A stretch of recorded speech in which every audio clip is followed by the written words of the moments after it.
पहले तो डर लगा था क्योंकि साउथ से जा रहा हूँ नॉर्थ पे, 19 सब्जेक्ट्स करना है, इतना शॉर्ट टाइम पे करना है और एक दिन में पूरा 19 सब्जेक्ट्स को रिकॉल करना है। It's not easy. मेरा जर्नी एक एवरेज रैंकर से सेकंड रैंकर की जर्नी है। अगर मैं कर सकता हूँ तो आप भी डेफिनेटली कर ही सकते हैं।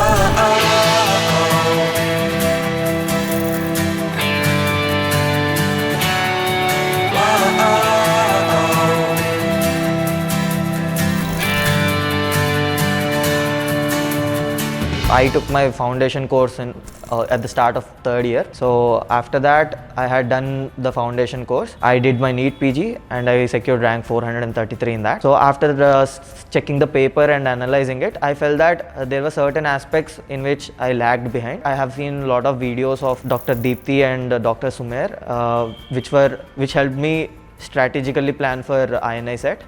Then I took eMedicos app and I did PYQs from there. And doing PYQs kind of helped me in knowing what are the important topics. So what should I focus on? INSET and NEET PG, they have a slightly little bit different topics, and INSET is known for asking frequently asked topics. So after that I did PYQs, and then I used DVT a lot in order to revise more and more of the subject. Using DVT helped me cover a lot of subject in a concise and crisp manner. And DVT has a lot of images and a lot of memes and a lot of funny things which help you in remembering a lot of hard and volatile things also. So that had been really helpful, and I had added some extra information from the main notes onto the DVT so I could revise. So PYQs helped me a lot in knowing which are the important aspects, and it helped me understand how the pattern of the paper is going to be, and it helped me a lot in understanding the frequently asked topics, and it helped me a lot in understanding the mindset of the examiner. How is he going to ask it, what is he focusing on. So and CBTs helped me in assessing myself and helped me in focusing what are my weak points and what are my strong subjects. And I used to listen to music a lot, and then I used to take breaks, frequent breaks, like one day between 7 days. So I used to go out, I used to take walks, and then I used to fight a lot with my sister. that had been really helpful for me. I felt low between my preparation because it's a tough thing. Sitting 8 to 10 hours every day for preparing without anything else is gonna be tough. So during that, watching a lot of Sumer sirs and Deepthi ma'am's videos helped me a lot in boosting my morale, helped me believe in myself that I can do it. See, no one is taught radio as a subject in UG. So using DAMS TND helped me a lot in assessing my weak points and helped me a lot in clearing concepts which are really important for the exam, because INSET really focuses much on concepts. So using TND and watching the TND explanation videos after that helped me a lot. Clearing a lot of concepts, how to differentiate between two options, and how to approach image-based questions, and how to approach clinical questions, because INSET has a lot of image-based questions, a lot of cases. DAMS में ना DVT होता है, which is very concise, crisp, because last 10 days में you have to revise all the 19 subjects. So last 10 days में 19 subjects revise करना is gonna be difficult because you know the vastness of each subject. But DVT is every subject in DVT, it has around 100 to 200 pages only, and it covers all the high yield topics which are really helpful for the exam, because high yield topics are going to be asked more. So if you can save that time in the exam, so you could spare more time for the remaining questions, so which are going to be hard. So these things, I think face-to-face classes are going to be more efficient than the recorded videos, because face-to-face classes mein you can ask doubts and the teacher can explain you doubts immediately. You don't need to waste time in order to search it on the internet, or because sometimes the sources on internet are also not reliable. But having a teacher there itself and clearing your doubts then and there itself, it helps you consolidate the topic also. Certain classes I used to miss the face-to-face classes, but I used to watch them again on DAMS eMedicos app. so they have the recorded thing. I used to try to attend face-to-face classes, but it wasn't possible because of the, I had to attend the college, I had to go for duties.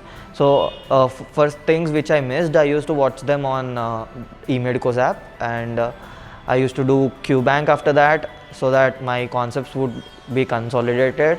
And I used to give CBTs every 10-15 days. फिर Covid आ गया था, then थोड़ा दिक्कत हो गई थी कि फेस टू फेस क्लासेस नहीं हो रहा था, तो फिर बाद में I did it online on eMedicos. मेरा थर्ड ईयर स्टार्टिंग में बहुत सीनियर्स ने रिकमेंड किया कि डैम्स में ज्वाइन करना है, तो मैंने डैम्स ज्वाइन किया. फिर बहुत सारे face to face classes attend किए थे.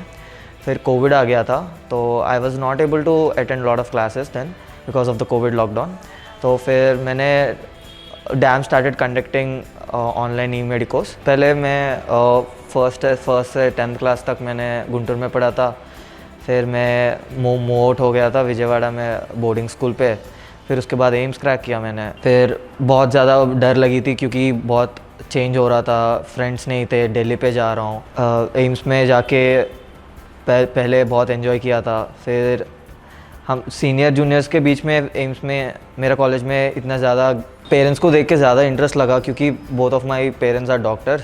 तो उनको देख के मुझे, जैसे उन एक पेशेंट को ट्रीट करने के बाद उनको जितना जॉब सेटिस्फैक्शन मिल रहा था, बाद में फेम भी मिल रहा था, तो मुझे उसको देख के बहुत अच्छा लगा था. इसीलिए मैंने मेडिसिन की तरफ गया था. तो उसके बाद मैंने एम्स क्रैक करी थी. फिर पहले तो डर लगा था क्योंकि साउथ से जा रहा हूँ नॉर्थ पे, तो फ्रेंड्स भी नहीं थे ज़्यादा, तो कैसे कोप करूँगा, ये सब मेरे को बहुत डर लगा था. बट मेरा कॉलेज में ये था कि सीनियर्स जूनियर्स के बीच में बैरियर ही नहीं था. बहुत ज़्यादा अंडरस्टैंडिंग है वो लोग, बहुत ज़्यादा एक्सेप्टेबल है, बहुत ज़्यादा मिलजुलते थे हम लोग, मस्ती करते थे. तो उसकी वजह से मेरे को बहुत कि I thought that was the best decision I took joining AIIMS. मेरा थर्ड ईयर में मैंने सोचा अब तो बहुत मस्ती करी, थोड़ा फ्यूचर के बारे में सोचना है.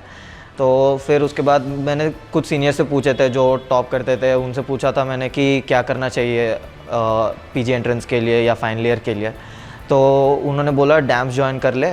तो मैंने उसके बाद डैम्स ज्वाइन किया था. हाँ, फेस टू फेस क्लासेस पे ये एडवांटेज होता था मेरे लिए कि on the spot problem solve हो जाती थी, डाउट सॉल्व हो जाते थे.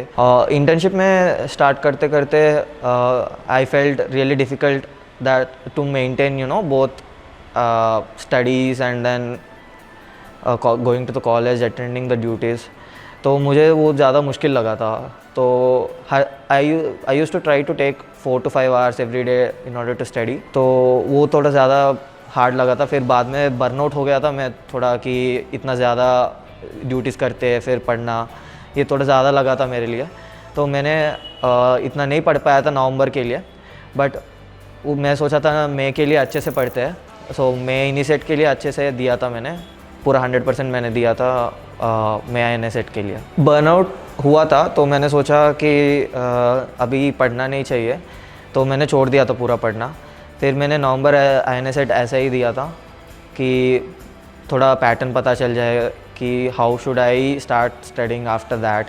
तो फिर उसके बाद मैंने नवंबर INSET के बाद अच्छे से रिसर्च करी. हर दिन ही स्पोर्ट्स खेलते थे, हर दिन बैडमिंटन या फ्रिस्बी या कोई भी स्पोर्ट खेलता था. तो उसकी वजह से मैं रिफ़्रेश हो जाता था. जब भी ज़्यादा ही हो गया तो एक ट्रिप चले जाते थे हम लोग, ऋषिकेश गए थे, केरला गए थे. उसकी वजह से ज़्यादा रिफ़्रेश हो गया था. मैंने जब INSET का प्रिपेयर करना स्टार्ट किया तो बहुत लोगों से बात करी थी, सीनियर्स से. फिर इंटरनेट पे भी थोड़ा स्ट्रैटेजी वीडियोस देखा था. उसमें से मेरे को समझ आया कि I should focus more on the previous years topics, because INSET में प्रीवियस ईयर्स टॉपिक्स ज़्यादा पूछते हैं.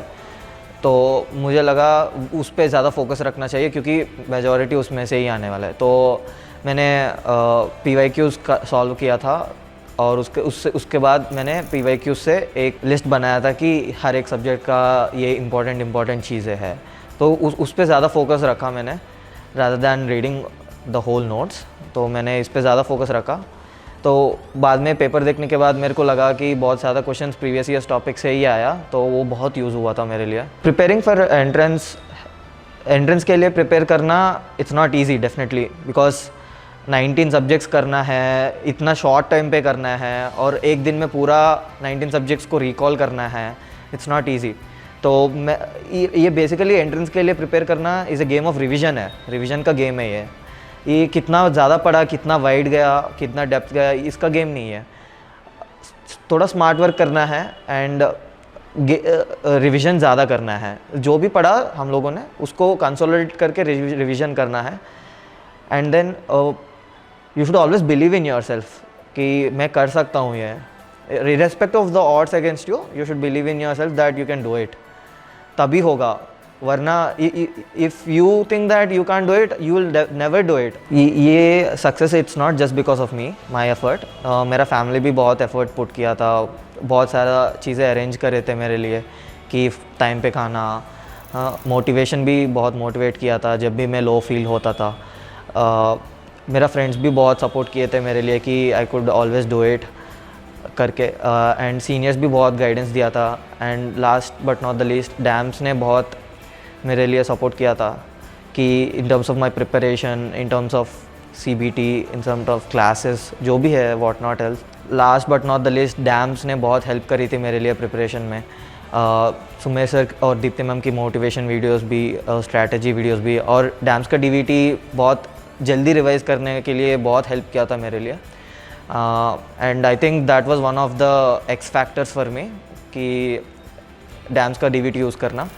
तो उसके वजह से I think I was able to revise all the 19 subjects in the last 10 days, which helped me a lot in my exam. And PYQs, I think I would recommend everyone to do PYQs before attending the exam, because PYQs करने के you'll get the edge, definitely for sure you'll get edge by doing PYQs. CBTs वगैरह देना है क्योंकि real feel of the exam पता चलता है कि एग्ज़ाम कैसा है। बिकॉज एक सब्जेक्ट पढ़ना is a different thing, but 19 subjects एक साथ 200 क्वेश्चंस में आएगा तो that would be a different, you would need a different mindset for that.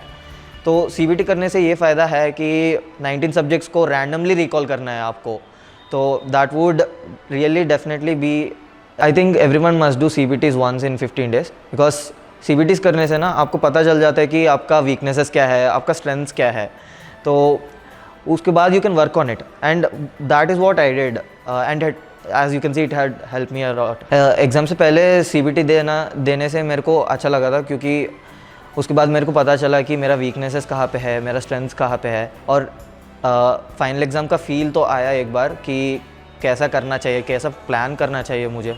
I think everyone should do CBT before the exam. If I would have to give a message to myself 5 years ago, I would say that ज़्यादा tension मत लो and थोड़ा chill करो and clarity से things देख लो। मेरा journey एक एवरेज रैंकर से सेकंड रैंकर की जर्नी है। अगर मैं कर सकता हूँ तो आप भी डेफिनेटली कर ही सकते हैं। तो उसके लिए अपने सोर्स पे ट्रस्ट करो, एक सोर्स फॉलो करो, कंसिस्टेंटली फॉलो करो उसी को, एंड देन अपने टीचर्स पे ट्रस्ट रखो, एंड सबसे इंपॉर्टेंट है बिलीव इन योर सेल्फ।